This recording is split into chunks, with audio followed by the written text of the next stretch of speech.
Hello प्यारे विद्यार्थियों, तो कैसे हैं आप सब। मैं उम्मीद करता हूँ आप सब बहुत अच्छे होंगे।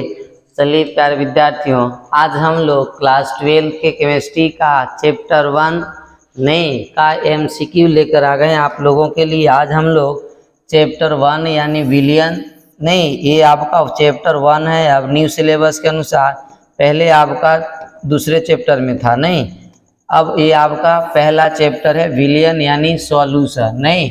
इस चैप्टर से हम लोग जितने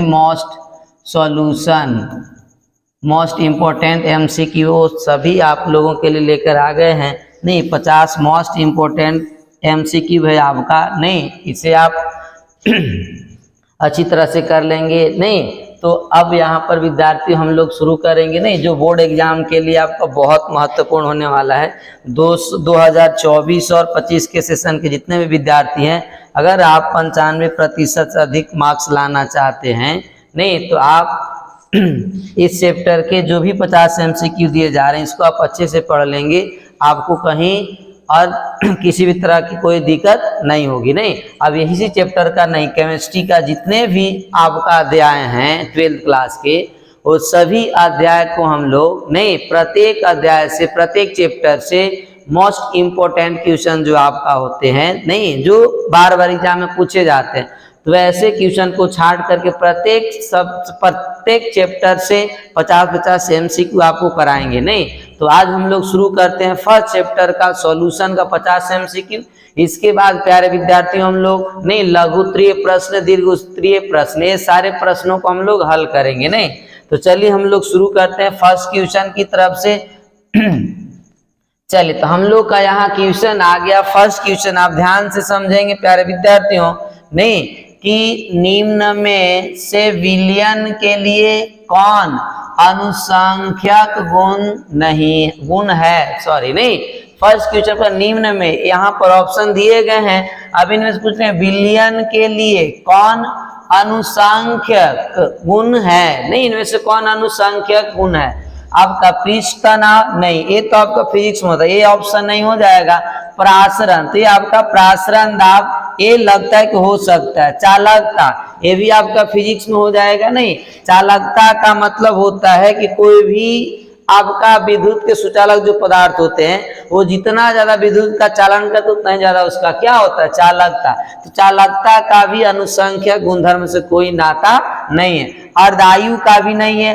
अर्धायु का मतलब होता है प्यारे विद्यार्थियों, जब भी कोई रासायनिक अभिक्रिया होती है तो उस अभिक्रिया को नहीं, अर्ध मतलब आधा अपघटित होने में, आधा अभिक्रिया को पूर्ण होने में जो समय लगता है उसी को क्या बोलते हैं हम लोग, अर्धायु बोला जाता है। जो आप आगे जो चैप्टर है नहीं रासायनिक बल गति के, उसमें पढ़े होंगे। तो यहाँ पर हो जाएगा ऑप्शन कौन सा विद्यार्थी, राइट आपका प्रासरण। यानी प्रासरण दाब जो होता है वो अनुसंख्यक गुणधर्म होता है, समझ गए। चलिए इसके बाद हम लोग नेक्स्ट क्वेश्चन की ओर चलते हैं। नेक्स्ट क्वेश्चन आपका कह रहा है क्या, किसी विलियन में विलेय का मोल प्रभाज व्यक्त किया जाता है। अब कितना अच्छा क्वेश्चन है प्यारे विद्यार्थियों नहीं। अब कह रहे मोल प्रभाज, जो आपका मोल प्रभाज यानी कि मोलंश नहीं, क्या होता है मोलंश। मोल प्रभाज को मोलंश भी बोलते हैं हम लोग नहीं।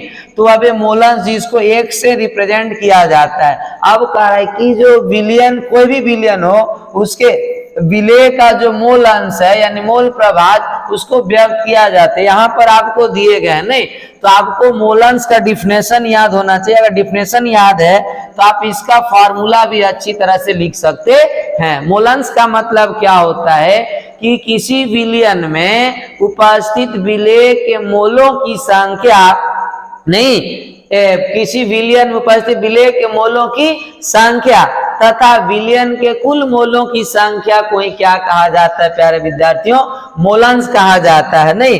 तो अब यहाँ पर विलेय के लिए पूछ रहा है नहीं, तो हम लोग विलेय के लिए क्या लिखेंगे, यानी कि एक्स, विलेय को हम लोग क्या बोलते हैं, सॉल्यूट। क्या बोला जाता है, सॉल्यूट बराबर।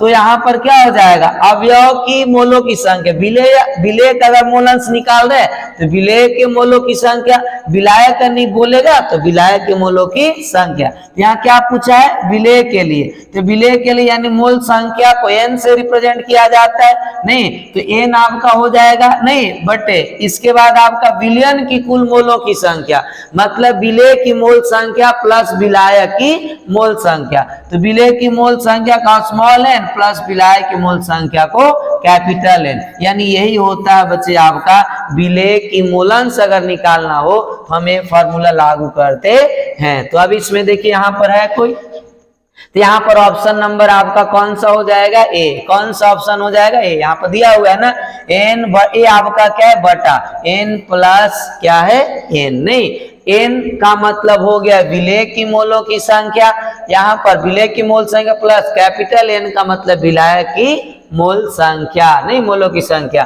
तो ऑप्शन आपका ये क्या हो जाएगा, सही हो जाएगा, कोई दिक्कत नहीं। चलिए नेक्स्ट क्वेश्चन की तरफ चलते हैं हम लोग। अगला क्वेश्चन कह रहा है आपका कि 1 मिलीग्राम प्रति लीटर किसके बराबर होता है। तो आपको पता होना चाहिए कि जो 1 मिलीग्राम होता है, नहीं 1 मिलीग्राम प्रति लीटर किसके बराबर होता है, तो पीपीएम के बराबर होता है। तो यहाँ पर पीपीएम आपका है, क्योंकि आप पढ़े होंगे थ्योरी में नहीं कि पीपीएम बराबर आपका क्या होता है 1 मिलीग्राम क्या होता है 1 मिलीग्राम प्रति लीटर होता है बच्चों। तो पीपीएम के बराबर आपका क्या होता है 1 मिलीग्राम प्रति लीटर। तो ऑप्शन आपका कौन हो जाएगा, ए आपका राइट ऑप्शन हो जाएगा, नहीं चलिए सही ऑप्शन आपका ए हो जाएगा। इसके बाद नेक्स्ट क्वेश्चन है आपका क्या, निम्नलिखित में किसके लिए, नहीं निम्नलिखित में किसके लिए हिमांक का अनमन, याद रखेंगे प्यारे विद्यार्थियों, हिमांक का अनमन अधिक होगा। अब यहाँ पर है NaCl, urea, glucose, potassium sulphate, समझ गए नहीं। अब ये चार में से हिमांक अनमन अधिक होगा, किसका हिमांक अनमन अधिक होगा।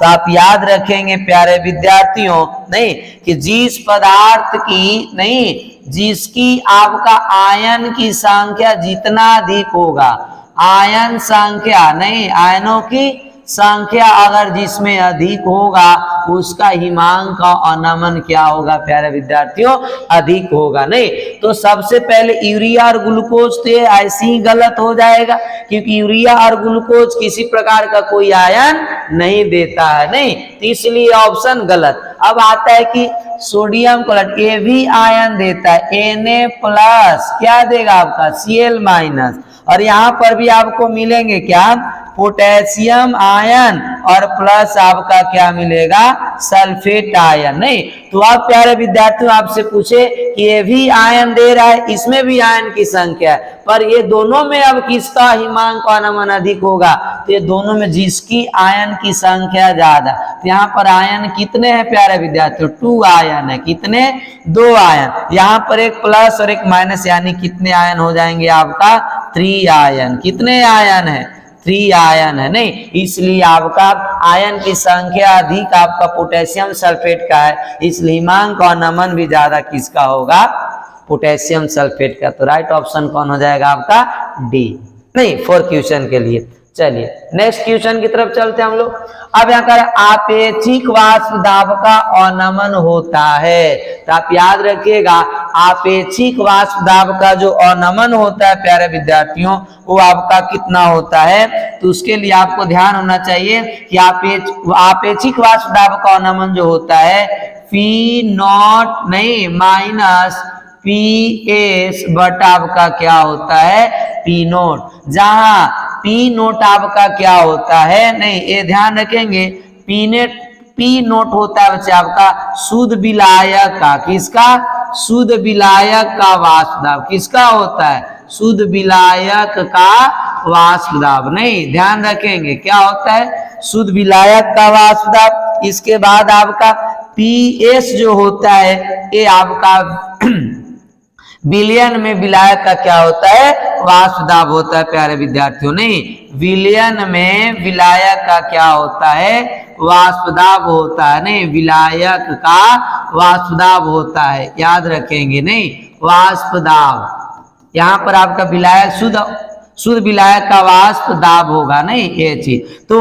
अब यहाँ पर आपेक्षिक वाष्प दाब का जो अनुमान होता है ये इतने के बराबर होता है। तो इसमें जो ऑप्शन है यहाँ पर ऑप्शन नंबर आपका कौन सही है, P0 माइनस P0 और बटा आपका क्या है P0, यानी कि ऑप्शन कौन आपका सही हो जाएगा, बी ऑप्शन सही हो जाएगा 5 क्वेश्चन के लिए। नहीं, चलिए अब हम लोग नेक्स्ट क्वेश्चन की तरफ यहाँ पर अब छठा नंबर क्वेश्चन देखिए कितना अच्छा क्वेश्चन है। पूछ रहा है यहाँ पर प्यारे विद्यार्थियों क्या कि किसी तनु विलयन के क्वथनांक में उन्नयन होता है। अब आपको पता होना चाहिए तनु विलयन क्या होता है, नहीं तनु विलयन और सांद्र विलयन के बारे में। तनु विलयन का मतलब होता है कि वे विलयन जिसमें विलेय पदार्थ की मात्रा अल्प हो, मतलब बहुत कम हो, सूक्ष्म मात्रा हो, नहीं तो उसे क्या बोला जाता है, तनु विलयन। और जब विलेय पदार्थ की मात्रा अधिक हो तो उसे कहा जाता है सांद्र विलयन। तो कह रहा तनु विलयन आपका इसका क्वथनांक में जो उन्नयन होता है वो किसके समानुपाती होता है।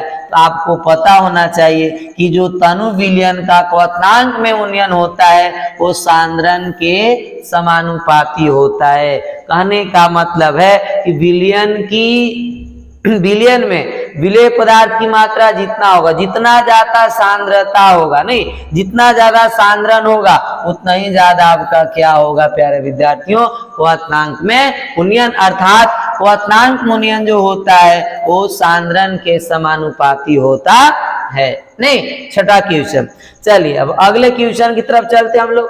अगला क्वेश्चन कर राउल्ट के नियम के अनुसार, राउल्ट के नियम के अनुसार टीवी का मतलब होता है आपका क्या, नहीं क्वथनांक में उन्नयन। टीवी का मतलब क्या होता है, ये आपका क्वथनांक, नहीं क्वथनांक में उन्नयन क्या होता है प्यारे विद्यार्थियों, क्वथनांक में उन्नयन, नहीं जिसका क्वथनांक उन्नयन बराबर के बी आपका क्या है उन्नयन स्थिरांक। के बी क्या है प्यारे विद्यार्थियों, ये आपका होता है उन्नयन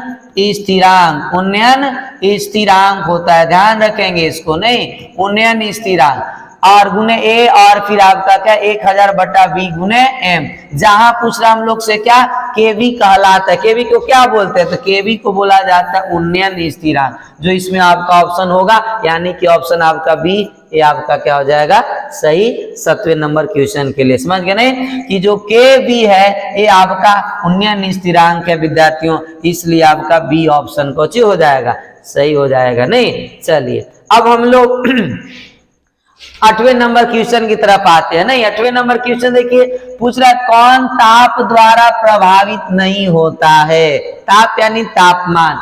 ये बच्चे आपका दिया हुआ है विलयन की सांद्रता को ज्ञात करने के लिए अलग अलग आपका तरीके है, नहीं अलग अलग विधि हम लोग पढ़े थे।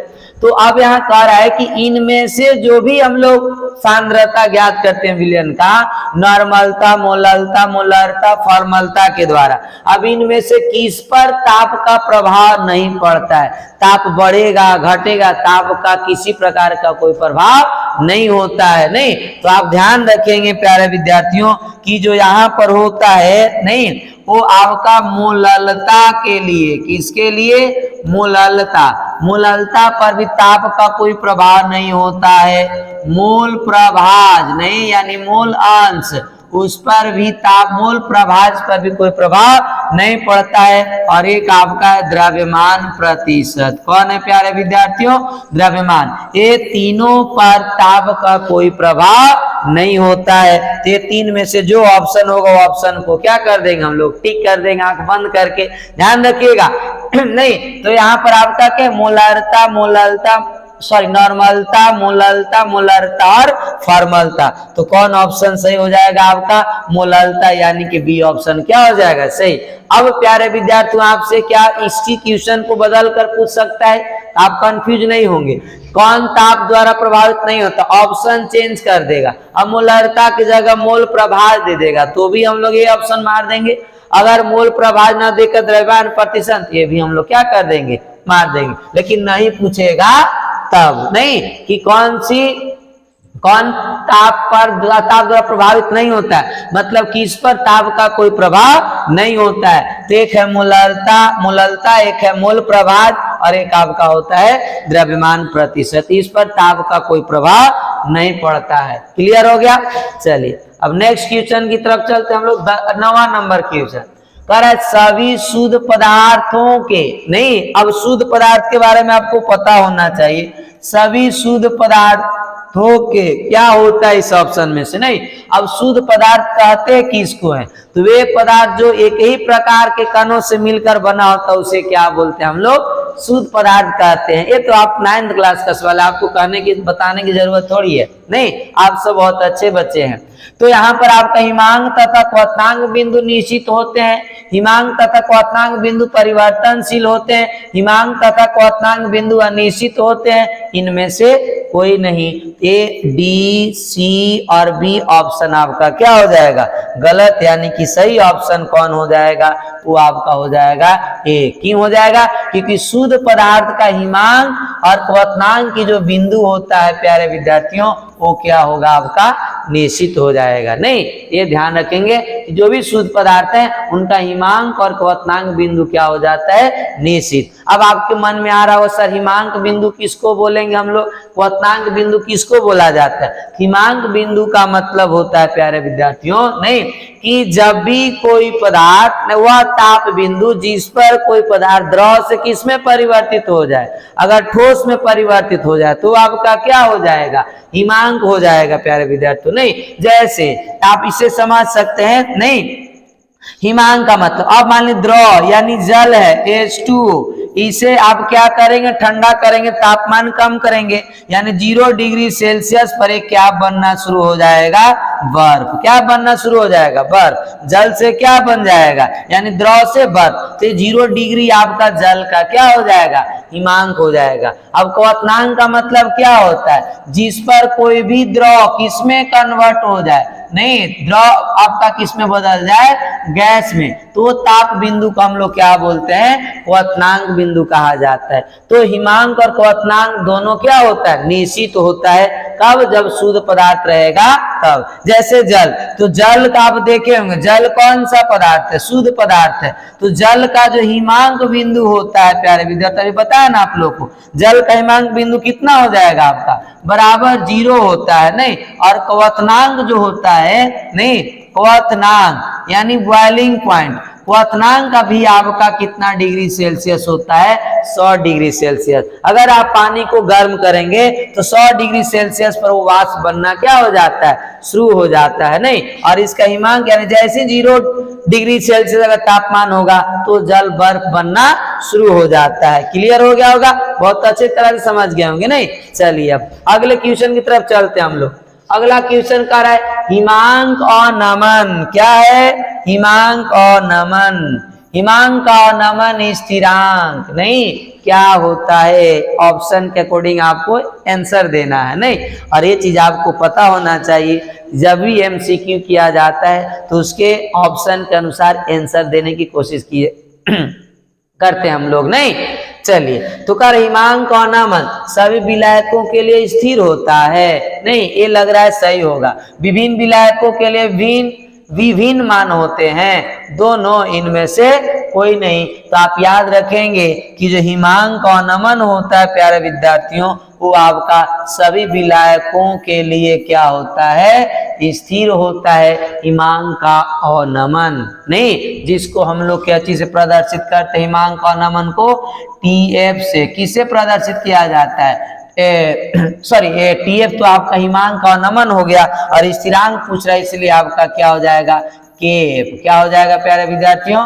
KF। नहीं ये ध्यान रखेंगे, क्या हो जाएगा, KF हो जाएगा। नहीं हिमांक और नमन को हम लोग किससे सूचित करते हैं, रिप्रेजेंट करते हैं KF से। नहीं जो KF जो होता है कोई भी विलायक हो उसके लिए KF क्या होगा आपका, स्थिर होता है, नहीं निश्चित होता है। इसलिए ऑप्शन कौन सही हो जाएगा आपका, ये ऑप्शन सही हो जाएगा। नहीं चलिए अगले क्वेश्चन की तरफ हम लोग चलते हैं आगे। अब यहाँ पूछ रहा है फिर कि हिमांक और नमन की विधि का उपयोग, नहीं हिमांक और नमन की विधि का उपयोग किस प्रकार के पदार्थों के अनुभार यानी आणविक द्रव्यमान निर्धारण में किया जाता है। नहीं, कहने का तात्पर्य क्वेश्चन का प्यारे विद्यार्थियों कि हिमांक और नमन की विधि का उपयोग करके हम लोग जिस पदार्थ का नहीं क्या करते हैं उसके अनुभार ज्ञात करते हैं, अनुभार को निर्धारित करते हैं। नहीं, वो किस प्रकार का पदार्थ होता है, नहीं गैस होता है, वाष्पशील द्रव होता है या अवाष्पशील द्रव होता है। तो इसके लिए आपका ऑप्शन हो जाएगा कौन, सी। कौन हो जाएगा प्यारे विद्यार्थियों, C option is the right हो जाएगा। नहीं, ये चीज आप ध्यान रखेंगे कि जो अवाष्पशील द्रव होते हैं, अवाष्पशील द्रव के जो अनुभार हम लोग को ज्ञात का अनुभार निर्धारित करना होता है, वो हिमांक और नमन की विधि का उपयोग करते। इसके लिए हम लोग किसका उपयोग करते हैं, हिमांक के और नमन की विधि का उपयोग करते हैं। क्लियर हो गया ना। चलिए अब आगे चलते हैं हम लोग, ध्यान से बने रहेंगे प्यारे विद्यार्थियों। नहीं, अब करा किसी वाष्पशील द्रव के अनुभार यानी कि आणविक द्रव्यमान का निर्धारण किया जा सकता है। क्वेश्चन का बस थोड़ा सा लैंग्वेज चेंज किया हुआ है। नहीं, किसी वहां पर अवाष्पशील था, यहाँ पर क्या है वाष्पशील। अब आपको पता होना चाहिए वाष्पशील द्रव और अवाष्पशील, तो हम लोग को पता ही है सर। नहीं, बहुत अच्छे विद्यार्थी हैं आप लोग, आप सबको ये चीज पता है। नहीं, वाष्पशील द्रव का मतलब होता है वे द्रव जो किसमें बदल जाए, द्रव से गैस में परिवर्तित हो जाता है अपने क्वथनांक बिंदु पर। नहीं, तो उसको वाष्पशील बोलते हैं। और जो द्रव से गैस यानी वाष्प में परिवर्तित नहीं होता उसे हम लोग अवाष्पशील कहते हैं। नहीं, यहाँ पर वाष्पशील द्रव के अनुभार निर्धारण करने के लिए नहीं निर्धारण किया जा सकता, कौन सी विधि से, तो उस विधि को बोलते हैं हम लोग क्या, विक्टर मेयर विधि। कौन सा विधि कहा जाता है, विक्टर मेयर विधि कहा जाता है। तो 12 नंबर क्वेश्चन का आंसर कौन हो जाएगा, सही आपका ए ऑप्शन क्या हो जाएगा सही। चलिए अगले हम लोग 13 नंबर क्वेश्चन की तरफ चलते हैं। 13 नंबर क्वेश्चन कह रहा है हिमांक में अनमन तथा क्वथनांक उन्नयन पर आधारित अनुभार निर्धारण की विधियां इस प्रकार के पदार्थों के लिए है, नहीं के लिए उपयुक्त है, जो घोल में संगुणित होते हैं, वाष्पशील होते हैं, अवाष्पशील अविद्युत विच्छेद्य होते हैं। तो आपका ऑप्शन इसके लिए कौन सा ही हो जाएगा, सी। नहीं, अवाष्पशील अविद्युतीय विच्छेद्य जो होते हैं पदार्थ, उनके लिए हिमांक और नमन तथा क्वथनांक उन्नयन पर आधारित अनुभार को क्या किया जाता है, निर्धारण की विधि है प्यारे विद्यार्थियों। नहीं, 13 नंबर क्वेश्चन। चलिए आगे हम लोग चलते हैं 14 नंबर में। 14 नंबर क्वेश्चन क्या कर रहा है हिमांक के अनमन विधि, हिमांक के अनमन विधि द्वारा अनुभार निकालने की विधि को क्या कहा जाता है, याद रखिएगा क्रायोस्कोपी कहते हैं। क्या बोलते हैं, क्रायोस्कोपी कहा जाता है। कौन सा विधि कहा जाता है, क्रायोस्कोपिक विधि कहा जाता है। नहीं, किसको बोलेंगे, जब हिमांक और नमन नहीं विधि द्वारा क्या ज्ञात करेंगे हम लोग, अनुभार यानी आणविक द्रव्यमान निकालने की जो विधि होता है उसको बोला जाता है क्रायोस्कोपिक विधि कहते हैं। समझ गए नहीं।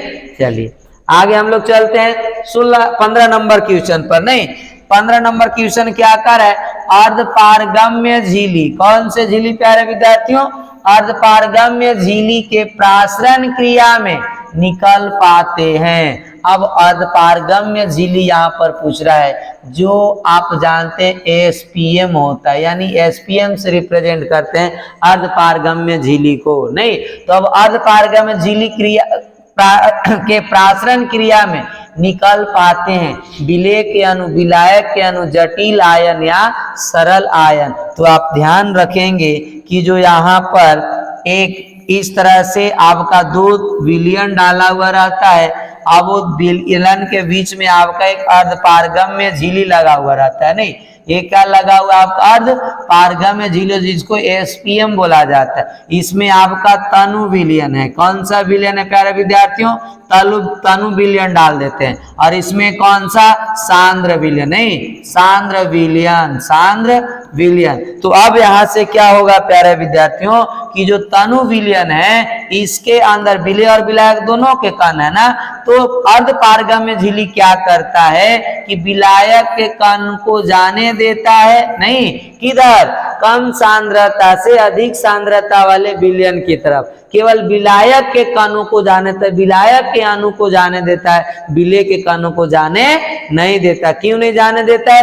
क्योंकि विलेय का जो कण होते हैं प्यारे विद्यार्थियों बड़ा होता है, विलेय का कण विलायक की अपेक्षा क्या होते हैं, बड़े, और विलायक की जो कण होते हैं वो अपेक्षाकृत छोटा होता है, नहीं विलायक के कण क्या होते हैं, छोटे होते हैं। इसलिए विलायक की कण को अर्ध पारगम्य झिल्ली की तरफ पार किया जा सकता है, यानी वो निकल सकता है, विलेय के कण नहीं जा सकते हैं। इसका आंसर क्या हो जाएगा आपका बी, आपका सही हो जाएगा। बी आंसर क्या हो जाएगा, सही हो जाएगा, कोई दिक्कत नहीं, ध्यान रहेगा। नहीं, याद रखिएगा कि एसपीएम के माध्यम से, एसपीएम के द्वारा केवल विलायक के कण ही निकल पाते हैं, विलेय के कण नहीं निकल पाते हैं, समझ गए नहीं। चलिए तो 15 क्वेश्चन हम लोग देख लिए, 16 नंबर क्वेश्चन की तरफ चलते हैं। अगला क्वेश्चन आपका 16 नंबर यहाँ है। अब ये आपका क्या सॉल्व करने वाला क्वेश्चन है प्यारे विद्यार्थी। अब यहाँ पर जब सॉल्व करने वाला क्वेश्चन है तो आपके अंदर कैलकुलेशन की क्षमता तेज होनी चाहिए, तब आप इस तरह से करते तो समय ज्यादा लग जाएगा। नहीं तो आइए हम लोग यहाँ पर देखते हैं प्यारे विद्यार्थियों इसको। नहीं क्या कर रहे हैं यहाँ पर कि 16 ग्राम, नहीं कितने ग्राम, 16 ग्राम BaCl2 यानी बेरियम क्लोराइड को जल में घोलने पर विलयन का आयतन कितना 450 मिलीलीटर होता है। इस विलयन की क्या ज्ञात करना, हम लोग को मोलरता ज्ञात करना है। क्या ज्ञात करना है, मोलरता, मोलरिटी ज्ञात करना है। नहीं यहाँ पर हम लोग को दिया हुआ है क्या, मोलरता के लिए। अब मोलरता कैसे ज्ञात होगा, इसके लिए फार्मूला होना चाहिए आपको याद। नहीं तो मोलरता बराबर क्या होता है प्यारे विद्यार्थियों, नहीं मोलरता बराबर, मोलरता, नहीं मोलरता बराबर क्या होता है, तो मोलरता बराबर, मोलरता का डिफिनेशन ही हम लोग जानते हैं कि 1 लीटर विलयन में उपस्थित विलेय के मोलों की संख्या को क्या कहा जाता है, मोलरता कहा जाता है। नहीं तो यहाँ लिखेंगे हम लोग 1 लीटर विलयन में उपस्थित विलेय के मोलों की संख्या को मोलरता कहा जाता है। यानी क्या हो जाएगा, विलेय की मोल संख्या, विलेय की मोल संख्या, मोलों की संख्या, नहीं मोल संख्या, और बटा क्या हो जाएगा, विलयन का आयतन। यही होता है फार्मूला। तो अब यहाँ से मान निकाल करके इसमें रख करके हम लोग क्या कर सकते हैं, सॉल्व कर सकते हैं। आपका दिया हुआ है BaCl2, ये आपका क्या हो जाएगा, विलेय, यानी कि विलेय का आपका भार दिया W बराबर अब यहाँ पर हम लोग क्या, W बराबर आपका दिया हुआ कितना प्यारे विद्यार्थियों, 16 ग्राम। नहीं अब m निकाल लेंगे हम लोग, m आपका क्या, क्योंकि मोल संख्या निकालना, तो मोल के लिए हम लोग भार बटा क्या चाहिए, अनुभार।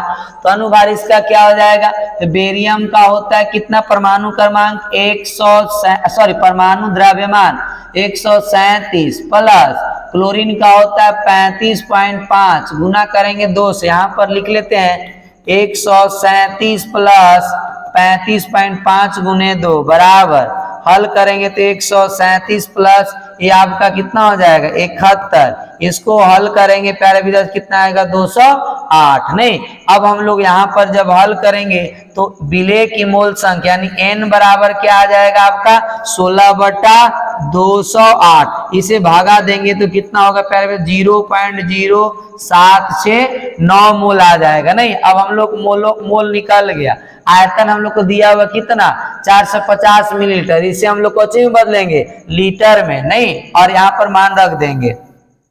तो अब विलेय की मोल संख्या आ गया कितना 0.0769 बटा विलयन का आयतन दिया हुआ कोची मिलीलीटर में, इसे हम लोग लीटर में बदलेंगे तो 450 बटा क्या हो जाएगा 1000, डिवाइड करेंगे तो 0.450, तो ये आपका हो जाएगा 0.450। नहीं, अब इसे हल कर देंगे या यहाँ पर ऑप्शन मिलाते हम लोग, हाँ इतना पर भी आपका ऑप्शन में दिया हुआ है। अब देखिए यहाँ पर प्यारे विद्यार्थियों, नहीं क्या दिया हुआ है, ये हम लोग को आया 0.0769 y आपका 0.450। नहीं, अब यहाँ पर ऑप्शन दिख रहा है ना, बहुत अच्छा, तो हम लोग को आ गया आपको वो आंसर आपका 16 का ऑप्शन कौन हो जाएगा, बी हो जाएगा। समझ गए नहीं, ये चीज सिंपल सा है। आपको मोलरता पूछे तो आप विलेय की मोल संख्या निकाल लें और बिलियन का आयतन, दोनों को डिवाइड कर देंगे, आपका क्या निकल जाएगा, मोलरता निकल जाएगा। क्लियर हो गया, बहुत आसान था।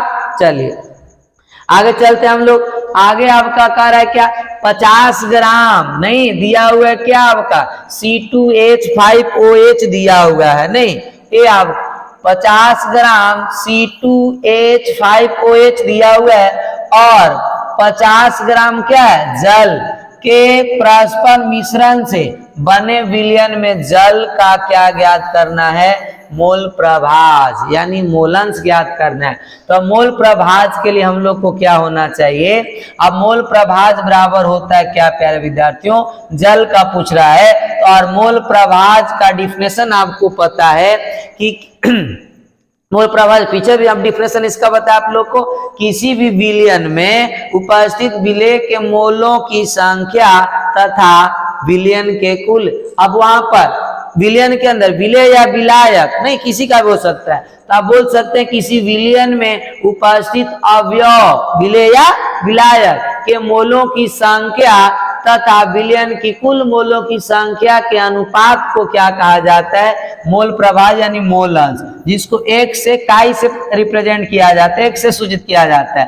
अब हम लोग को पूछ रहा है कि इसका एक्स मोल प्रभाज किसका, जल का, तो यहाँ लिखेंगे कौन चीज, H2O बराबर NH2O बटा NH2O प्लस N क्या हो जाएगा आपका C2, नहीं C2NC2H5OH। अब ये दोनों की मोल संख्या निकाल कर रख देंगे, जो आएगा वो हम लोग का क्या हो जाएगा, आंसर। चलिए मोल संख्या कैसे निकाला जाता है, तो मोल संख्या जल का, तो जल के लिए पहले आपका भार पता होना चाहिए। जल के लिए आपका W दिया हुआ है ना, वो कितना है प्यारे विद्यार्थियों, 50 ग्राम। कितने ग्राम, 50। अब जल के लिए क्या निकाल लेंगे हम लोग, अनुभार, जल के लिए क्या निकालेंगे, अनुभार, नहीं अनुभार यानी आणविक द्रव्यमान। तो आणविक द्रव्यमान जल का कितना हो जाएगा, ये हम लोग निकालते हैं, H2O होता है फार्मूला, तो हाइड्रोजन का 2 प्लस ऑक्सीजन का 16 यानी कितना हो जाएगा, 18।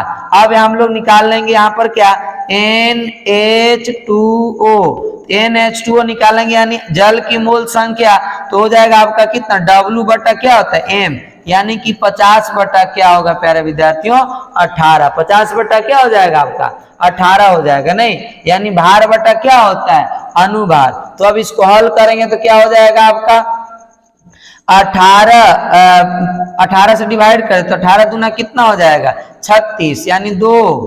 तो यहाँ पर पहले डिवाइड कर लेते हैं हम लोग 50 को, 18 दूना आपका हो जाएगा कितना, 36, यहाँ कितना बचेगा 4, और यहाँ पर आपका क्या बच जाएगा 1।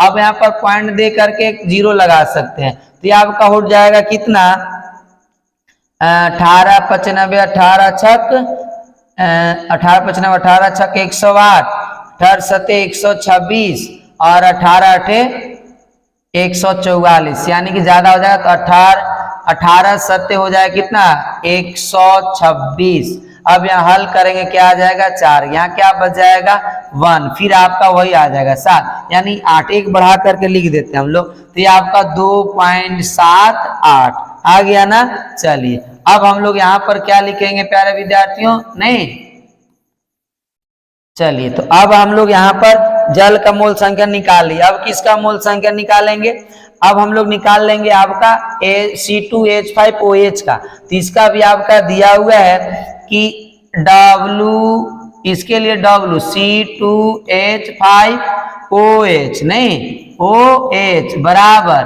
कितना दिया हुआ आपका, इसका भी 50 ग्राम, नहीं इसके लिए हम लोग M निकालेंगे C2H5OH।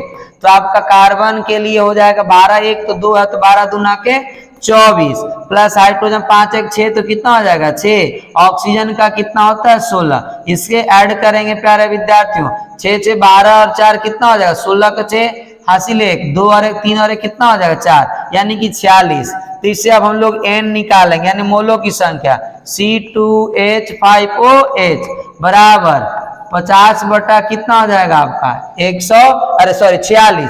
इसे हल करेंगे तो आपका लगभग आएगा कितना 1 पॉइंट कितना आ जाएगा आपका 1 पॉइंट आपका इसे डिवाइड कर दीजिए तो 1 पॉइंट आपका हो जाएगा हाँ 46 डिवाइड कर लेते हैं हम लोग 1 से 46 क्या बचेगा यहाँ पर आपका 4 ही बचेगा ना हाँ 4 बचेगा। फिर शून्य लगा देंगे तो आपका क्या हो जाएगा पॉइंट देकर शून्य लगा फिर भी नहीं तो एक और जीरो देंगे एक और जीरो हो जाएगा।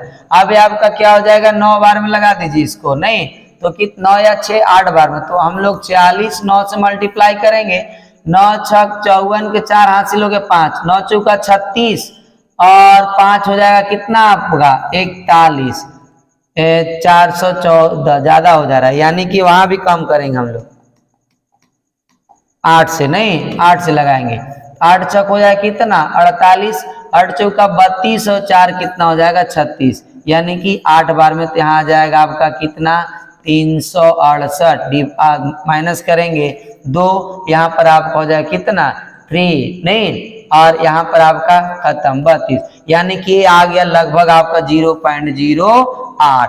अब यहाँ पर दोनों की मोल संख्या निकल गया प्यारे विद्यार्थियों।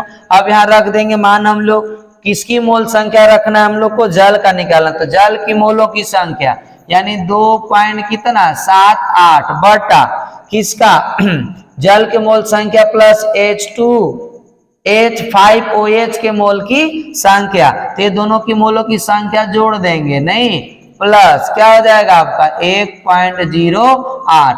अब इसे जोड़ करके जब हल करेंगे तो क्या आएगा आपका नहीं यहां देखेंगे हम लोग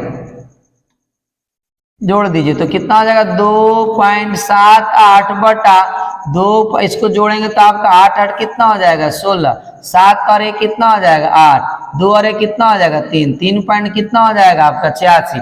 जब इसे डिवाइड करेंगे तो लगभग आएगा 0.71 के लगभग बराबर। तो अब ये मान आपका जहां होगा वो आपका क्या हो जाएगा आंसर है। यहाँ पर हम लोग को 0.718 यानी कि 17 नंबर क्वेश्चन का आंसर कौन हो जाएगा ए। क्लियर हो गया ना। चलिए बहुत आसान था हम लोग बहुत अच्छा क्वेश्चन है प्यारे विद्यार्थियों आपके लिए नहीं तो आप बहुत ईमानदारी से और बहुत अच्छी तरह से ध्यान पूर्वक बैठ करके देखेंगे और इस क्वेश्चन को आंसर करते जाएंगे नहीं। चलिए अब आगे चलते हम लोग 18 नंबर की तरफ कर रहा है 27 डिग्री सेल्सियस पर कितने डिग्री सेल्सियस 27 डिग्री सेल्सियस तापमान दिया हुआ है नहीं 5% यूरिया के जलीय विलयन का क्या ज्ञात करना है परिसारक दाब ज्ञात करना है। क्या ज्ञात करना है प्यारे विद्यार्थियों परिसारक दाब ज्ञात करना है नहीं तो परिसारक दाब बराबर क्या होता है यानी पीवी बराबर होता है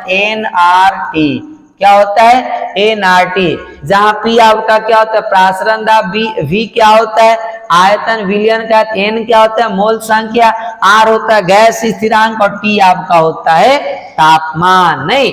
तो यहाँ पर मान रखेंगे हम लोग तापमान दिया हुआ हम लोग का कितना तापमान दिया हुआ है T बराबर कितना दिया हुआ है 27 डिग्री सेल्सियस। इसे केल्विन में कन्वर्ट करेंगे प्यारे विद्यार्थियों तो 27 प्लस 273 को ऐड करेंगे तो आपका कितना हो जाएगा ये आपका लगभग 300 केल्विन लगभग क्या पूरा 300 केल्विन हो जाएगा नहीं।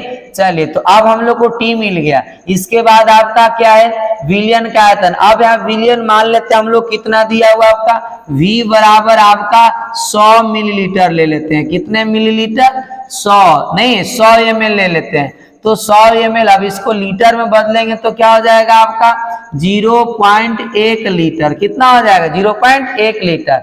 अब प्यारे विद्यार्थियों अगर विलियन आपका कितना है 100 ml, तो उसमें यूरिया की मात्रा 5%, यानी 100% में 5% यूरिया है, तो 100% में 100 ml है, तो 5% में 5 ml, यानी कि 5 ग्राम, ml ग्राम के बराबर होता है। तो यहाँ W आपका हो जाएगा क्या प्यारे विद्यार्थियों 5 ग्राम। कितना ग्राम हो जाएगा 5 ग्राम। अब हम लोग को क्या चाहिए यहाँ पर, R का मान आपको पता है नहीं, R आपका गैस स्थिरांक है, R का मान आपका होता है कि यहाँ पर लिख लेंगे, R का मान होता है 0.0821 आपका होता है नहीं, इतना मान होता है गैस स्थिरांक का।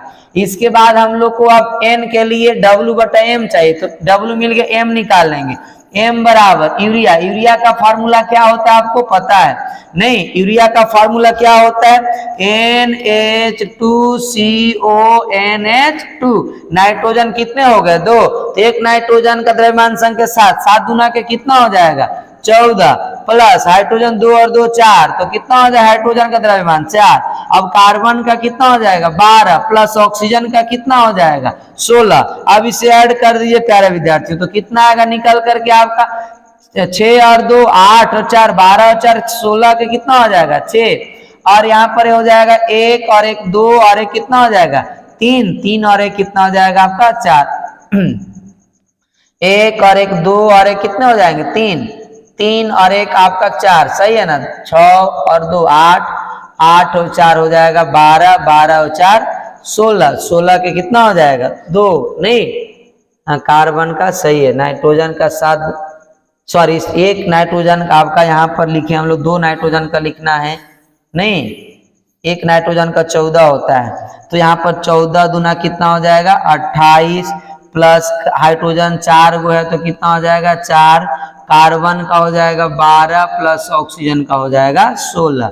अब इसको ऐड कीजिए, 6 और 2 8 और 4 12 और 8 कितना हो जाएगा 20 के 0, 1 और 1 2 और 2 4 और 2 कितना हो जाएगा 6, यानी कितना हो जाएगा 60 आ गया हम लोग को। अब यहाँ पर विद्यार्थियों आपको रख देना है, आसानी से मान निकल जाएगा नहीं, तो और P हम लोग को ज्ञात करना है। तो अब यहाँ पर आपका निकालेंगे हम लोग, तो PV बराबर NRT, तो V N मल्टीप्लाई उधर जाएगा तो डिवाइड, यानी इधर गुना में उधर जाएगा तो कुछ हो जाएगा भागा में, यानी P बराबर हो जाएगा NRT बटा क्या हो जाएगा V, और P बराबर N के लिए W बटा क्या हो जाएगा M नहीं, और गुना V, और बटा में R का गैस स्थिरांक आपका गैस हो जाएगा, और तापमान दिया हुआ है। अब यह मान रख देंगे, W का मान कितना है 5 ग्राम, यहाँ रख दिए कितना 5, गैस स्थिरांक 0.081 गुना तापमान कितना है 300 बटा M कितना आ गया 60, और गुना आयतन कितना है आपका 0.1 ml, तो 0 कितना हो जाएगा 1। अब इसे जब हल करेंगे प्यारे विद्यार्थियों तो आपका मान निकल कर कितना आएगा नहीं, आप इसे हल करेंगे तो ये लगभग आपका मान निकल करके आएगा नहीं, ये आपका मान निकल कर आएगा जब हल करेंगे तो, यानी कि इसे और हम लोग हल कर लेते हैं नहीं, इसको मल्टीप्लाई करेंगे तो कितना हो जाएगा, इसको कर लेते हम लोग तो हो जाएगा यहाँ पर 5 तिहाई 15 नहीं, यानी 1500 हो जाएगा, गुना 0.081 बट आपका इसको मल्टीप्लाई करेंगे तो आपका कितना हो जाएगा 6, कितना हो जाएगा 6 हो जाएगा नहीं, होगा ना 1 0 एकम 0 1 6 एकम 6, तो आपका पॉइंट के बाद यानी 60, यानी कि आपका 6 बच जाएगा। अब इसे हल करेंगे तो आपका क्या आएगा प्यारे विद्यार्थियों 1500 नहीं, और यहाँ 2 को 0 खत्म हो जाएगा, तो 15 गुने आपका हो जाएगा कितना 8 पॉइंट क्या बचेगा आपका 1,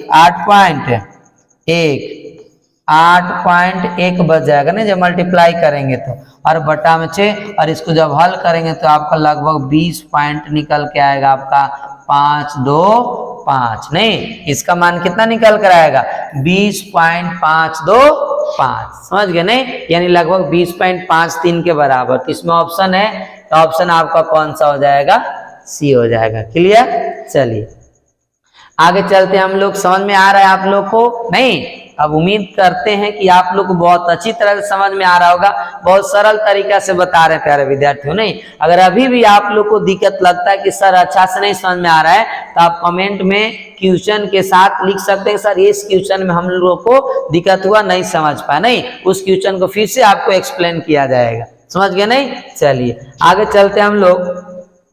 19 नंबर क्वेश्चन कर रहा है कि 1 लीटर विलियन में, कितने लीटर? 1 लीटर विलियन में उपस्थित विलेय के ग्राम समतुल्यांकों की संख्या को कहते हैं, क्या कहा जाता है? यहाँ पर ध्यान रखिएगा, अणुओं की संख्या नहीं पूछ रहा है, किसका संख्या पूछ रहा है? समतुल्यांकों की संख्या को क्या कहते हैं? तो यहाँ पर आप कितने बच्चे की सर 1 लीटर आ गया मतलब कि मोलारता हो गया? नहीं, वहां पर देख रहा है कि विलेय का क्या है? समतुल्यांकों की संख्या, अणु की संख्या की मोलों की संख्या, उसके अनुसार आपको आंसर देना है। तो समतुल्यांकों की संख्या है मतलब इसका जो आपका संबंध है वो नॉर्मलिटी से, सामान्यता से है। नहीं, तो यानी कि यहाँ पर जो आंसर होगा बच्चे सामान्यता, जो ऑप्शन है वो सही हो जाएगा। नहीं, तो यहाँ पर ऑप्शन आपका मोलरता, नहीं ये गलत, आपका क्या हो जाएगा? मोलरता है भी नहीं, यानी कि समानता क्या हो जाएगा आपका? सामान्यता, यानी नॉर्मलिटी आपका क्या हो जाएगा? सही। 1 लीटर विलियन उपस्थित विलेय के ग्राम समतुल्यांकों की संख्या को क्या कहा जाता है? सामान्यता कहा जाता है। समझ गए? नहीं, अगर यहाँ पर अनुसंख्या रहता तब हम लोग क्या बोलते हैं? उसको मोलरता बोल सकते, या मोलों की संख्या रहता तब उसे क्या बोल सकते थे? मोलरता। समझ गए? नहीं, चलिए आगे चलते हम लोग। यहाँ पर क्या कि लीटर विलियन में, यानी 1 लीटर विलियन में, नहीं यहाँ पर देखिए अब क्वेश्चन आ गया 1 लीटर विलियन में विलेय के ग्राम अणुओं की संख्या। देखिए अभी जस्ट हम लोग पीछे बात कर रहे थे, आ ही गया वैसा ही क्वेश्चन। ग्राम अणुओं की संख्या है, अणुओं की संख्या मतलब इसका संबंध मोलरता से है। नहीं, लीटर मतलब कि 1 लीटर विलियन में विलेय के ग्राम अणुओं की संख्या को क्या कहा जाता है? तो यहाँ पर कहा जाता है विद्यार्थियों मोलरता। क्या बोलेंगे हम लोग? मोलरता बोलेंगे। बताया था ना आप लोग को। चलिए इसके बाद आगे चलते हम लोग। आगे आपका 27 डिग्री सेल्सियस पर, कितने डिग्री सेल्सियस पर?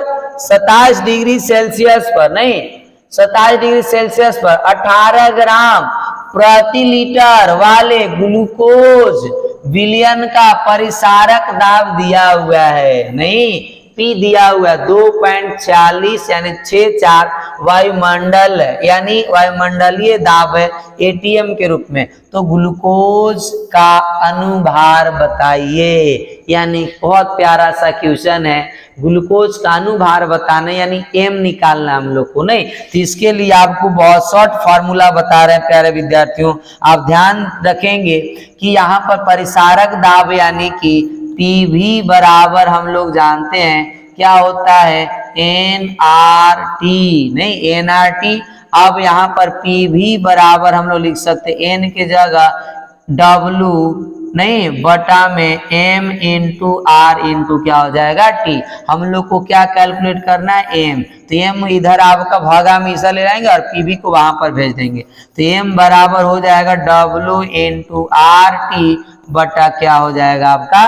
पीवी। इस पर मान रख देंगे, जितना आएगा वो आपका क्या हो जाएगा? आंसर। अब कहेंगे सर का क्या मान रखेंगे? तो डब्लू के लिए आपका दिया हुआ है कितना ग्राम है आपका? 18 ग्राम। तो यहाँ पर लिख लेंगे मान इधर हम लोग डब्लू बराबर हो जाएगा कितना ग्राम? 18 ग्राम। नहीं, भार अनुभार अति भार दिया हुआ है। इसके बाद आपका तापमान यानी कि टी हो जाएगा आपका कितना?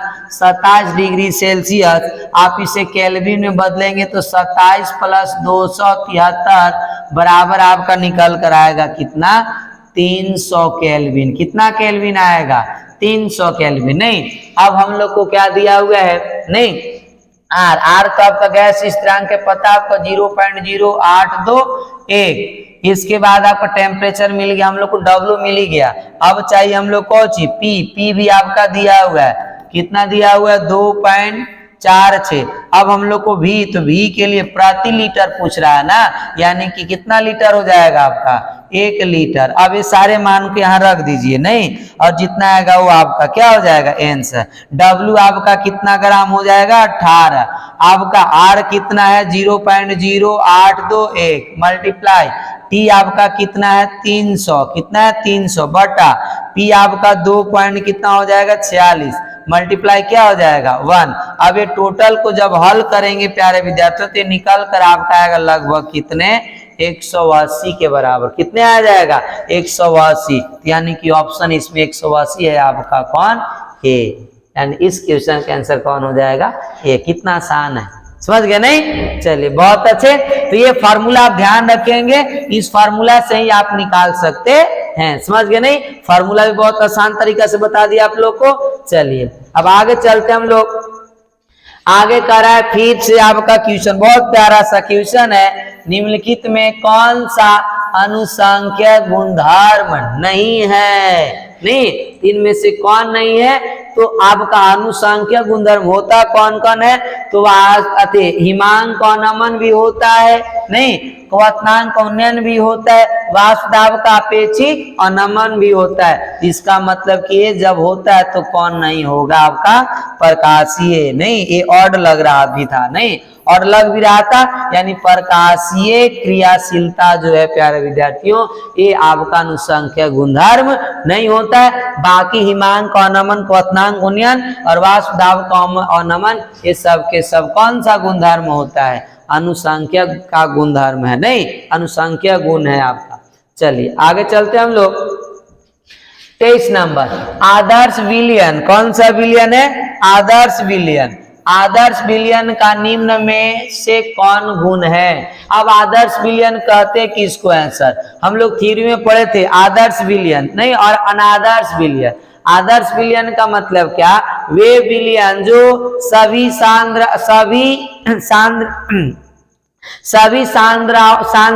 सांद्रताओं पर, नहीं सभी सांद्रताओं पर राउल्ट के नियम का पालन करता है, राउल्ट के नियम का अनुपालन करता है, उसी को क्या बोलते हैं हम लोग आदर्श विलयन। और जो राउल्ट के नियम का पालन नहीं करता उसे अनादर्श विलयन कहा जाता है। क्या कहा जाता है अनादर्श। तो यहाँ पर आपका कौन गुण है पूछ रहा है, इसलिए आपका यहाँ पर ऑप्शन पढ़ते हैं हम लोग। यह राउल्ट के नियम का पालन करता है, सही है। यह राउल्ट के नियम का अनुपालन करता है, नहीं ये गलत है आपका। ए और बी दोनों नहीं, इनमें से कोई नहीं, आपका कौन ऑप्शन सही हो जाएगा ए। यह राउल्ट के नियम का क्या करता है पालन करता है, सभी सांद्रताओं पर, नहीं ये आपका सभी सांद्र पर आपका क्या करता है राउल्ट के नियम का पालन करता है, उसी को आदर्श विलयन कहते हैं। तो ये ऑप्शन क्या हो जाएगा आपका क्लियर सही हो जाएगा, नहीं। चलिए आगे चलते हम लोग। आगे पूछ रहा है यहाँ पर क्या कि दो द्रवों का एक मिश्रण जो स्थिर संघटन पर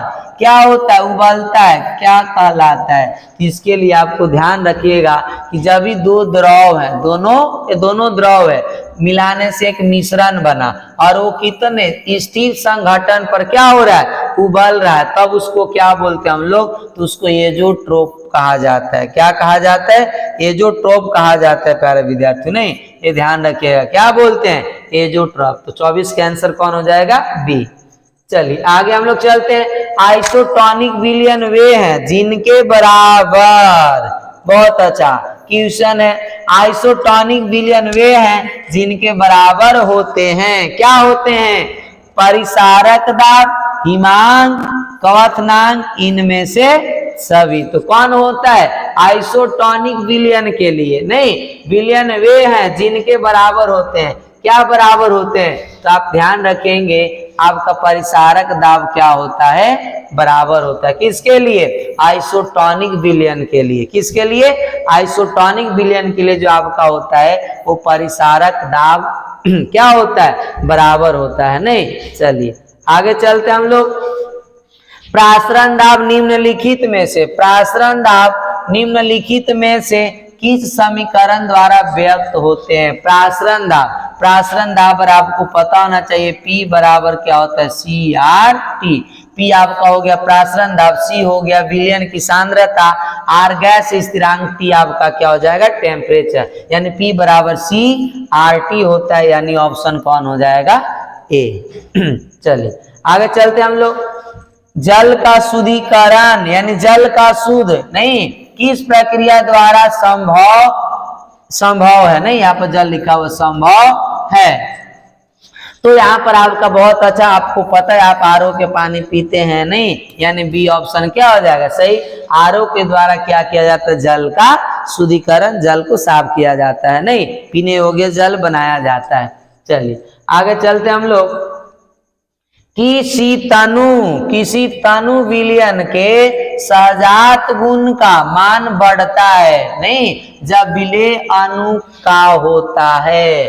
क्या होता है, जब विलेय अणु का संगुणन होगा, विघटन होगा, ए तथा बी इनमें से कोई नहीं। तो जब भी आपका तनु विलयन का सहजात गुण का मान बढ़ेगा, कब बढ़ेगा, जब विलेय अणु का विखंडन होता है। क्या होता है प्यारे विद्यार्थियों, विखंडन। क्या होता है विखंडन, यानी कि टूटता है, तब उसमें क्या होता है सहजात गुण का मान क्या होता है बढ़ता है। तो यानी कि ऑप्शन कौन हो जाएगा आपका बी।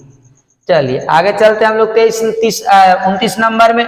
शुद्ध जल का पीएच होता है नहीं, पीएच आपका ये स्केल है जो आपका क्या करता है अम्ल और क्षारक को पता करता है, कौन अम्लीय और कौन क्षारीय, इससे ये भी पता चलता है हम लोग को नहीं ये चीज। तो अब पीएच मान कितना होता है शुद्ध जल का, तो आपका कितना होता है 7 की, जल उदासीन होता है नहीं। और ये भी ध्यान रखिएगा कि अगर पीएच मान 7 से ज्यादा है तो आपका क्षारीय होता है, और पीएच मान 7 से कम है तो अम्लीय होता है। तो शुद्ध जल का पीएच पूछ रहा है, इसलिए आपका क्या हो जाएगा 7।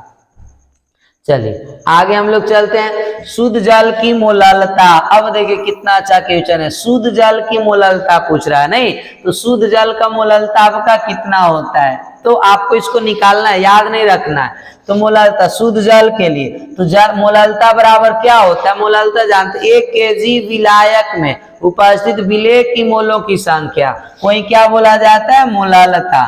तो मोललता बराबर नहीं 1 केजी विलायक में उपस्थित विलेय के मोलों की संख्या, तो विलेय की मोल संख्या यानी कौची n और बटा विलायक का कौची में द्रव्यमान, कौची में होना चाहिए केजी में, विलायक का कौची होगा द्रव्यमान नहीं, द्रव्यमान कौची में होगा आपका केजी में। तो अब यहाँ पर हम लोग यहाँ पर मान अगर केजी एन का मान आपका डब्ल्यू बटा क्या हो जाएगा एम बटा केजी को हम लोग बदलेंगे कौची में ग्राम में, तो 1 बटा क्या हो जाएगा 1000। अब बचे आपका डब्ल्यू दिया अति जल के लिए आपका डब्ल्यू यानी कितना हो जाएगा 1 बटा एम, जल का मोलर अनुभार निकालेंगे, भार आप शुद्ध जल पूछ रहा है ना, इसलिए इसका क्या हो जाएगा भार आपका 1 और इसका अनुभार क्या हो जाएगा 18 बटा मोललता यानी प्रति केजी, तो केजी को हम लोग कोची में बदलेंगे ग्राम में, तो 1 बटा क्या हो जाएगा 1000। हल करेंगे तो आपका हो जाएगा ये ऊपर चला जाएगा, यानी 1000 बटा आ जाएगा कितना 18, डिवाइड करेंगे 55 पॉइंट कितना आ जाएगा 5, है ऑप्शन सी। क्लियर, समझ गए नहीं। 30 नंबर का ऑप्शन आपका कौन सा हो जाएगा सी आपका क्लियर। चलिए आगे चलते हैं हम लोग। गैस व गैस से बनाए विलयन है, गैस और गैस दोनों को, जैसे दो पदार्थ दोनों को दोनों क्या है गैस, उसको मिलाएंगे तो क्या पूरी अच्छी तरह से घुल जाएगा ना, अच्छी तरह से मिल जाएगा, मतलब वो समांगी हो जाएगा, समान रूप से मिल जाएगा नहीं। तो ऑप्शन है इसमें शुद्ध पदार्थ रहेगा नहीं भाई, जब दो चीज को मिला दिए तो शुद्ध नहीं है, ये ऑप्शन गलत, क्योंकि शुद्ध वही होता है जो अकेला होता है, जो किसी एक ही प्रकार के कणों से मिलकर बना होता है। विषमांग मिश्रण, विषमांग का मतलब जो आपस में नहीं घुलता है, नहीं आपस में नहीं मिलता है, तो ये दोनों गैस है तो दोनों तो मिलेंगे ना भाई, इसलिए भी ऑप्शन नहीं होगा। ऑप्शन कौन हो जाएगा आपका समांगी, और समांगी मिश्रण को ही हम लोग क्या बोलते हैं विलयन बोलते हैं। क्या बोलते हैं विलयन का डेफिनेशन आपको पता होगा कि दो या दो से अधिक पदार्थों के समांगी मिश्रण को ही क्या कहा जाता है विलयन कहा जाता है। प्यारे विद्यार्थियों समझ गए नहीं। चलिए अब आगे चलते हम लोग नहीं नेक्स्ट क्वेश्चन की तरफ। कर अर्ध पारगम्य झिल्ली से किस प्रकार के कण गुजर, क्वेश्चन सेम है बस लैंग्वेज, पीछे भी हम लोग को क्वेश्चन आया था नहीं। अर्ध पारगम्य झिल्ली यानी एसपीएम से किस प्रकार के कण गुजर सकते हैं, विलय के नहीं, विलय के कण बड़े होते हैं इसलिए वो नहीं गुजर पाएंगे, तो किसका हो जाएगा आपका विलायक का। पीछे क्वेश्चन के बारे में बता दिया आप लोग को, नहीं। चलिए आगे आपका क्या है, यदि किसी विलयन की मोललता 0.1 हो ना, मोलर हो, इस विलयन का हिमांक अनमन ज्ञात करें। यदि आपका केएफ दिया हुआ है, नहीं कितना 1.86 केल्विन केजी प्रति मोल, तो अब यहाँ पर हम लोग को निकालना क्या है, अनमन। किसका अनमन निकालना है, हिमांक का अनमन। किसका अनमन निकालेंगे हम लोग, हिमांक का अनमन निकालना हम लोग को, नहीं हिमांक यानी कि हम लोग को निकालना है क्या, टीएफ। क्या निकालना है, टीएफ निकालना है प्यारे विद्यार्थियों, नहीं। तो टीएफ निकालने के लिए आपका मोललता तो दिया हुआ है ना, तो इसके लिए हम लोग टीएफ बराबर के एफ गुना क्या कर देंगे, मोललता। नहीं मोललता दिया हुआ है, मोललता यहाँ पर, नहीं तो हम लोग के एफ गुना क्या कर देंगे, मोललता। अब क्या आ जाएगा आपका, के एफ का मान 1 क्या है 86 मल्टीप्लाई आपका 0 कितना हो जाएगा 1। अब इस हल करेंगे तो आपका कितना निकल करके आएगा, लगभग आप इसको हल करेंगे तो हो जाएगा आपका कितना 0. हाँ एक और पॉइंट बढ़ जाएगा 0.186, यही आपका हो जाएगा आंसर, यानी ऑप्शन कौन सा हो जाएगा आपका ए। क्लियर।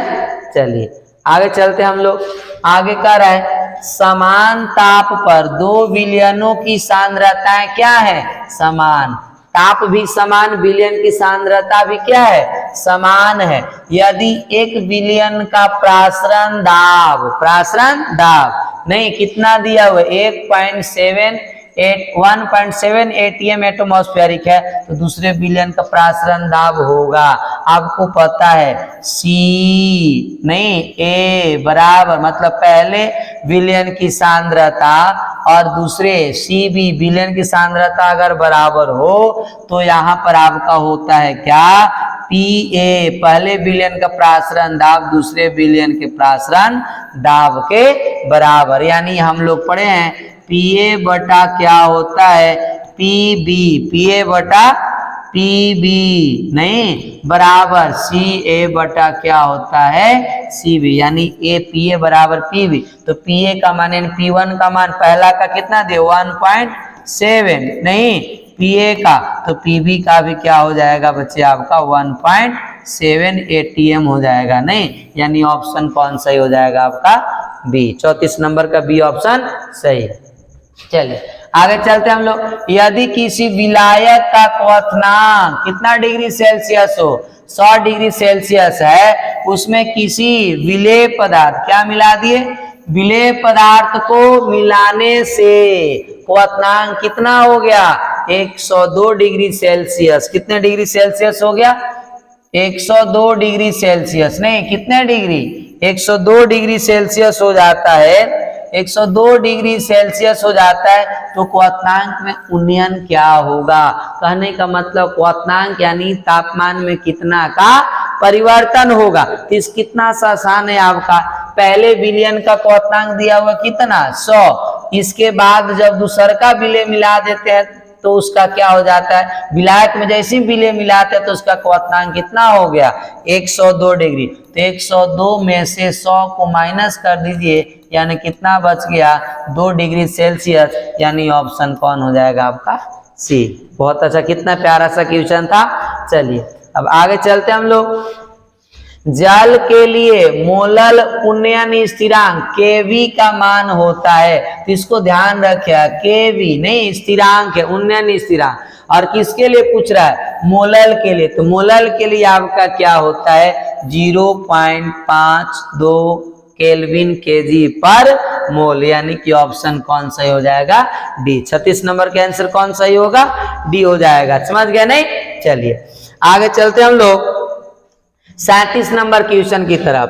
दो वाष्पशील द्रव ए व कौन है बी के वाष्प दाब क्रमशः 100 और कितना है 200 mmHg है। यदि एक्स ए पहले यानी कि ए द्रव का जो मोलंश दिया हुआ है वो 0.3 हो तो कुल वाष्प दाब होगा।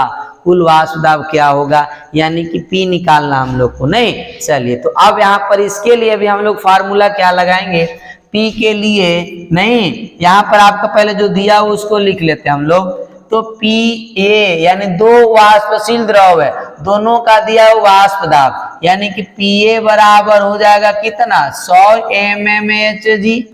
नहीं, और Pb बराबर क्या हो जाएगा 200 mmHg, यही ना होगा। चलिए इसके बाद हम लोग को दिया हुआ है क्या, आपका पहले अवयव का क्या दिया हुआ है XA, क्या दिया हुआ है XA, पहले अवयव का आपका दिया हुआ है, नहीं पहले द्रव का मोलन 0 पॉइंट कितना है 3। अब बोलेंगे सर XB रहेगा तब, तो XB आपका कितना हो जाएगा, तो हम लोग जानते हैं कि XA, नहीं इधर बता देना आप लोग को XA प्लस XB, नहीं मतलब पहले और दूसरे अवयव दोनों के जो मूलांश का योग होता है 1 के बराबर। अब XA दिया हुआ 0 पॉइंट कितना 3, तो XB क्या हो जाएगा, उधर चला जाएगा, तो XB बराबर 1 माइनस 0.3 यानी आ जाएगा 0 पॉइंट कितना 7। अब हम लोग क्या करेंगे, नहीं यहां पर अब मान निकालेंगे किसका, कुल दाब का, यानी P कुल वाष्प दाब निकालेंगे, तो क्या हो जाएगा आपका Pa मल्टीप्लाई हो जाएगा आपका XA और प्लस Pb मल्टीप्लाई हो जाएगा XA। अब इसको हल कीजिए, Pa कितना दिया हुआ है 100, नहीं पहले वाष्पशील द्रव का वाष्प दाब कितना है 100, और इसका मोलंश दिया हुआ 0 पॉइंट कितना 3, प्लस दूसरे द्रव का जो वाष्प दाब Pb कितना है आपका 200, नहीं गुना XA 0 पॉइंट कितना है 7।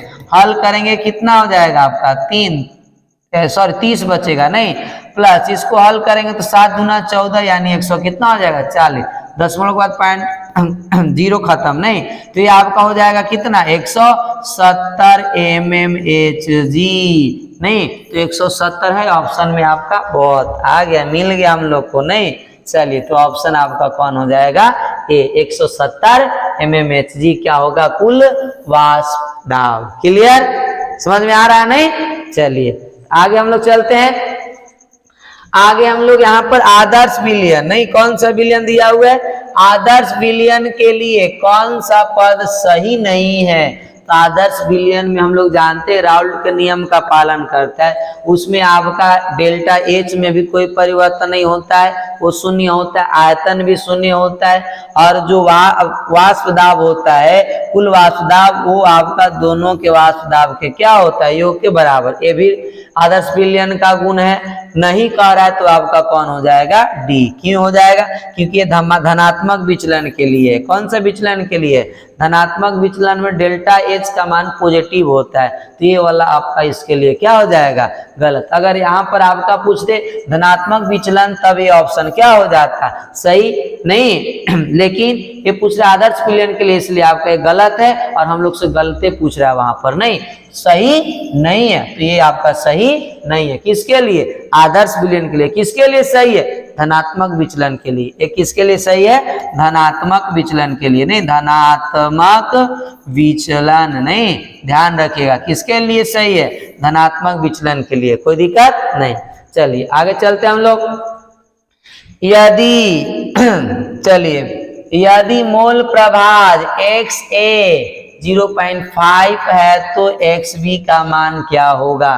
कितना आसान क्वेश्चन है, नहीं अभी पीछे हम लोग किए, तो हम लोग जानते हैं कि जब XA के मोलों की संख्या प्लस XB के मोलों की संख्या किसके बराबर के, दोनों का योग जो होता है 1 के बराबर, इसका 0.5 है, तो अब तो पता हो गया कि आप लोग कितना आ जाएगा, XB बराबर 1 माइनस 0.5 यानी कि आपका 0 पॉइंट कितना बच जाएगा 5। तो ऑप्शन आपका 0.5 है इसमें, हाँ कौन सा ऑप्शन सी, तो सी ऑप्शन क्या हो जाएगा सही हो जाएगा। सी ऑप्शन क्या हो जाएगा विद्यार्थियों, सही हो जाएगा, कोई दिक्कत नहीं। चलिए आगे चलते हम लोग 40 नंबर क्वेश्चन।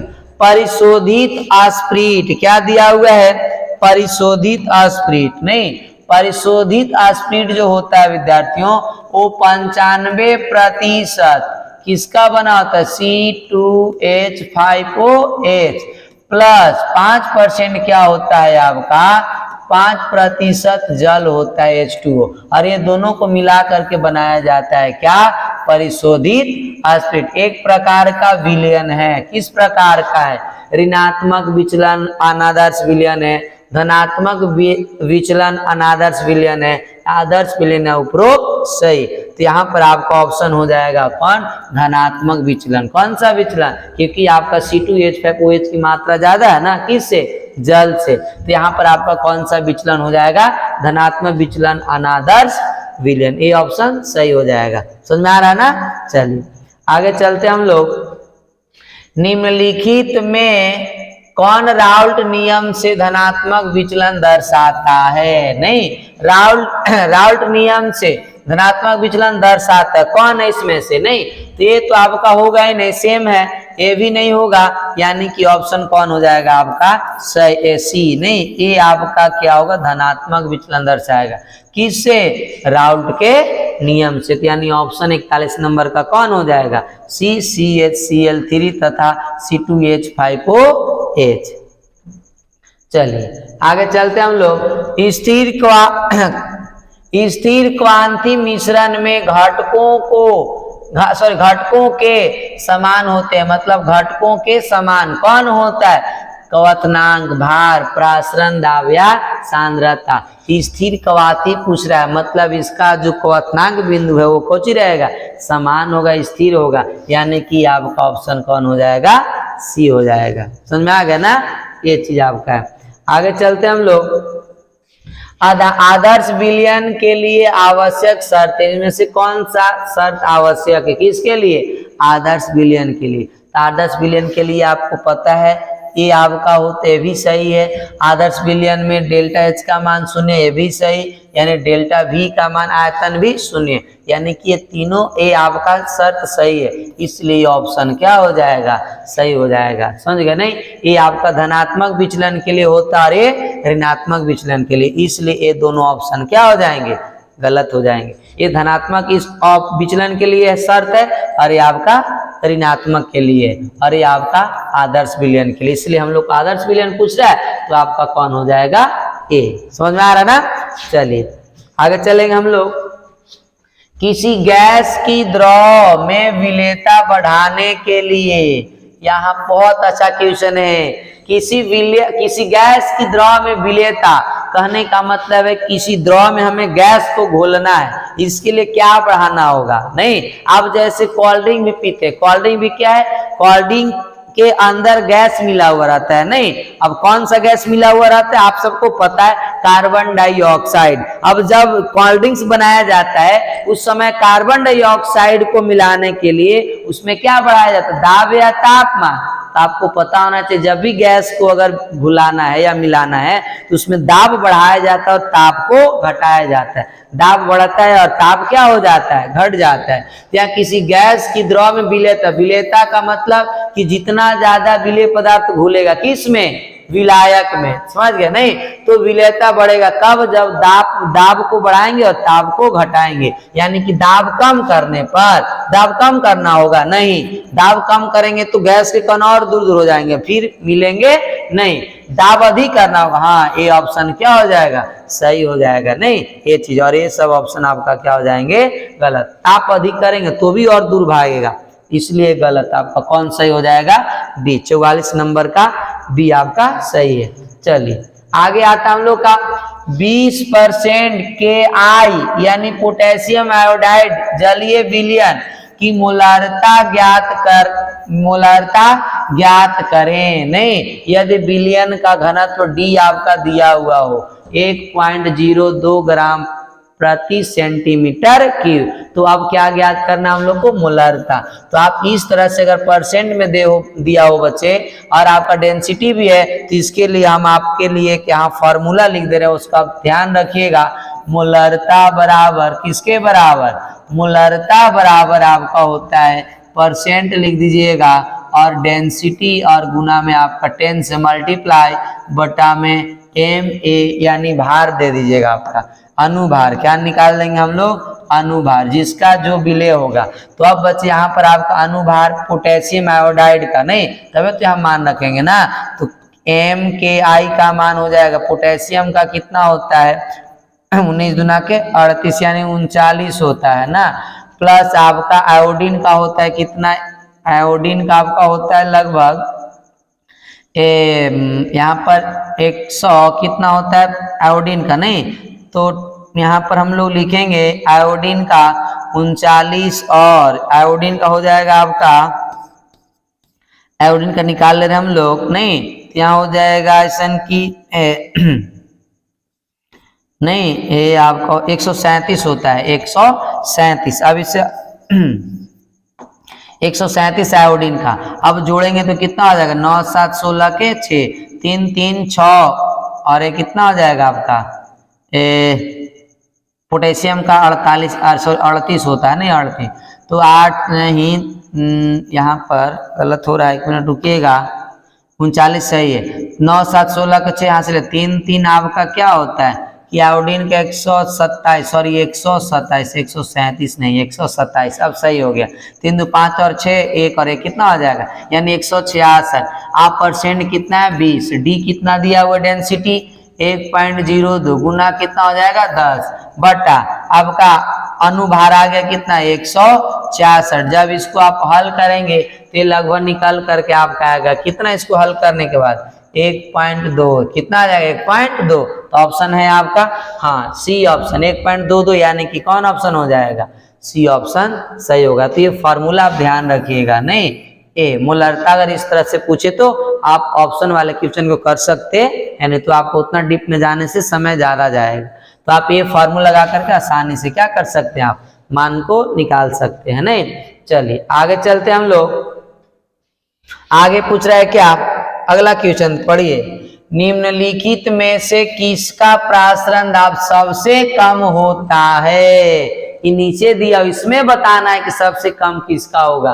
पोटेशियम क्लोराइड यानी KCl, नहीं यहाँ पर आपका दिया हुआ है पोटेशियम क्लोराइड, नहीं पेन चेंज कर लेते हैं KCl पोटेशियम क्लोराइड, स्वर्ण विलयन यानी कि सोना Au और मैग्नीशियम क्लोराइड यानी क्या हो जाएगा MgCl2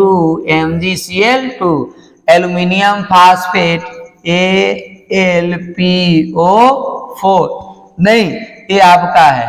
अब इसमें से कहा जा रहा है कि प्रासरण दाब सबसे कम होता है, तो आपको पता है प्रासरण दाब सबसे अधिक होगा जिसमें जितना ज्यादा आयन होगा, लेकिन यहाँ कम पूछ रहा है ना, मतलब जो पदार्थ नहीं टूटेगा उसका प्रासरण दाब क्या होगा कम।